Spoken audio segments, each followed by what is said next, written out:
Hello students, आज हम हमारे कक्षा 3 की हिंदी पाठ्यपुस्तक के 7वें अध्याय कलाकार का असंतोष के प्रश्न उत्तरों पर चर्चा करेंगे। सबसे पहले है अभ्यास कार्य। इसमें कठिन शब्दार्थ दिए गए हैं और उनके अर्थ दिए गए हैं।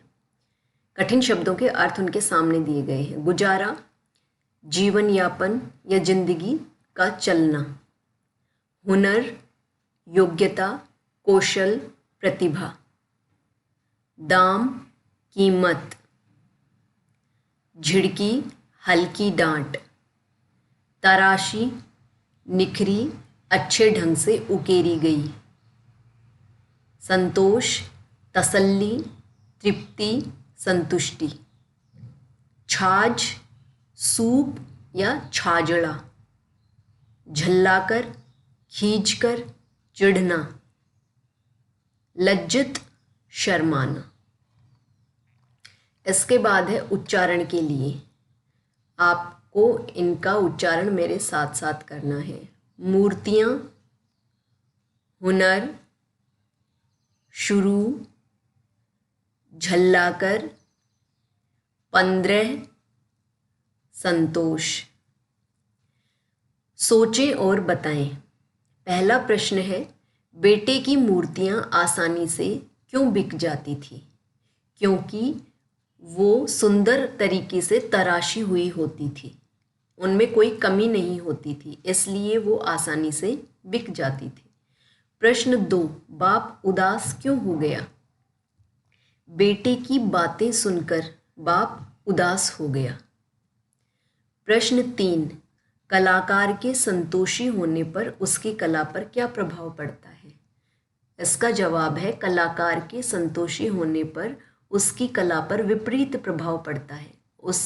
उसके बाद वह प्रगति नहीं कर पाता, वो वहीं रुक जाता है। इसके बाद है, लिखे रिक्त स्थानों की पूर्ति करें। हमें ये 5 शब्द दिए गए हैं और नीचे 5 ही रिक्त स्थान हैं। इन्हें उपयुक्त स्थान पर लिखना है इन शब्दों को। कै, उसका रिक्त स्थान मजे में हो जाता था, यहाँ आएगा गुजारा, उसका गुजारा मजे में हो जाता था। ख, वह बेटे की बनाई हुई मूर्तियों में रिक्त स्थान निकालता रहता था। क्या निकालता रहता था? दोष। ग, वह बहुत रिक्त स्थान से मूर्तियां बनाने लगा। किससे मूर्तियां बनाने लगा? मेहनत से। ठीक है। इसके बाद है रिक्त स्थान घ, बेटा रिक्त स्थान हो गया और उसका सिर नीचे झुक गया। तो बेटा लज्जित हो गया और उसका सिर नीचे झुक गया। उसके बाद है, बेटे के स्वर में रिक्त स्थान था। बेटे के स्वर में आश्चर्य था। ठीक है। इसके बाद आता है प्रश्न नंबर 2, कलाकार के दिन कैसे बीत रहे थे और क्यों? तो कलाकार अच्छी मूर्तियां बनाने लग रहा था, उसको उसकी मूर्तियों के अच्छे दाम मिल जाते थे, इसलिए उसका गुजारा मजे में हो रहा था। उसके दिन, इसका ऐसा लिखेंगे, कलाकार के दिन अच्छे बीत रहे थे क्योंकि उसे उसकी सुंदर तरीके से बनाई हुई मूर्तियों के अच्छे दाम मिल जाते थे और उसका जीवन यापन, उसका गुजारा अच्छे से हो रहा था, इसलिए। प्रश्न 3, कलाकार अपने बेटे की बनी मूर्तियों में दोष क्यों निकालता रहता था? इसका जवाब है कि वह चाहता था कि उसका बेटा निरंतर विकास करे और वो एक दिन परफेक्शन, पूर्णता को प्राप्त करे, है ना।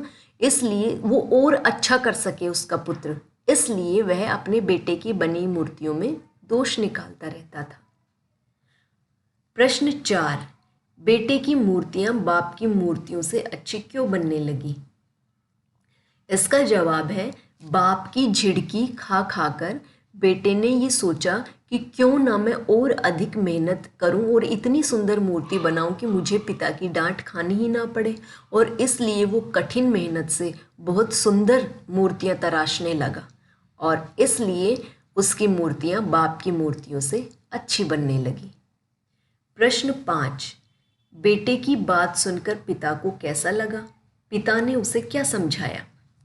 इसका जवाब है बेटे की बात सुनकर पिता को अच्छा नहीं लगा और वह उदास हो गया। फिर पिता ने उसे समझाया कि अगर कलाकार ये सोचने लग जाए कि उसकी बनाई हुई मूर्तियों में कोई दोष नहीं है, कोई कमी नहीं है और उसकी बनाई हुई मूर्तियों में काम में पूरी तरह से निखार आ गया है, अब वो उनमें कोई कमी नहीं है, तो ये चीज़ उसे आगे बढ़ने से रोकेगी, उसके विकास में बाधक बनेगी। इसलिए कलाकार का असंतोष उसके प्रगति में सहायक होता है ना। तो ये बातें पिता ने उसे समझाई। उसने कहा कि मैं भी एक दिन तुम्हारी तरह संतुष्ट हो गया था और उसके बाद मुझे 7 रुपए से अधिक पैसे अपनी बनाई मूर्तियों के लिए कभी नहीं मिले। इसके बाद है भाषा की बात। इसमें हमें एक वचन शब्दों के बहुवचन रूप लिखने हैं। वचन जिससे हमें किसी संख्या की एक या दो से अधिक होने का पता चले वो बहुवचन, और अगर कोई संख्या एक है तो वो एक वचन कहलाती है। वचन से उसके संख्या का बोध होता है हमें, ठीक है। तो ये कुछ हमें दिए गए हैं, इनका हमें बहुवचन बनाना है। पहला है मूर्ति, ये हमें बुक में करके दिया गया है। मूर्ति का बहुवचन हो जाएगा मूर्तियाँ। अगर कोई मूर्ति एक है तो मूर्ति, और 2 या 2 से ज़्यादा है तो मूर्तियाँ, ठीक है। इसके बाद है खिड़की। खिड़की का बहुवचन बन जाएगा खिड़कियाँ। अब आप देखेंगे कि जब भी हम बहुवचन बनाते हैं तो उसमें चाहे लास्ट वाली जो मात्रा होती है वो चाहे छोटी ई की हो या फिर वो बड़ी ई की हो, लेकिन जब हम बहुवचन बनाएंगे तो वो मात्रा छोटी ई में बदल जाती है और यहाँ लग के उसके ऊपर चंद्र बिंदु लग जाता है, ठीक है। अब यहाँ पे खिड़की में ये बड़ी की है, लेकिन जब हम इसका बहुवचन बनाएंगे तो ये छोटी की में बदल जाएगी, खिड़कियाँ, और या लग के उसके ऊपर चंद्र बिंदु आ जाएगा। इसके बाद है झिड़की। इसका बहुवचन होगा झिड़कियाँ। इसमें भी जो बड़ी की मात्रा थी वो छोटी की में परिवर्तित हो गई है, ठीक है। आपको इस चीज़ का ध्यान रखना है।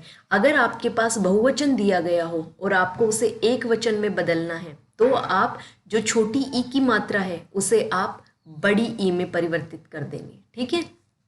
ये वचन के दौरान, वचन परिवर्तित करने के दौरान इस चीज़ का आपको विशेष ध्यान रखना है, ठीक है। कली, कली का बहुवचन होगा कलियाँ। इसमें बड़ी ली की मात्रा है, जब हमने बहुवचन बनाया तो ये छोटी ली में परिवर्तित हो गई, ठीक है। और या के ऊपर चंद्र बिंदु, ये जरूर लगाएं।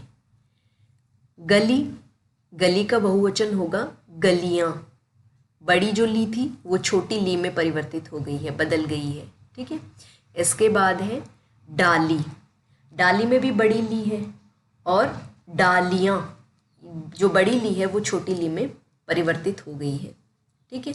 तो इसी तरह से ये सारे आपको अपनी नोटबुक में करने हैं और इनका जो ये बड़ी ई की मात्रा छोटी ई में जो परिवर्तित होती है इसका आपको ध्यान रखना है, इसे समझना है। इसके बाद है यह भी करें। विभिन्न मूर्तियों के बारे में जानकारी प्राप्त कर चर्चा करें और आप भी मिट्टी या कागज़ की लुगदी से विभिन्न प्रकार की मूर्तियां बनाकर अपनी कक्षा में प्रदर्शित करें, ठीक है। आज बस इतना ही। धन्यवाद।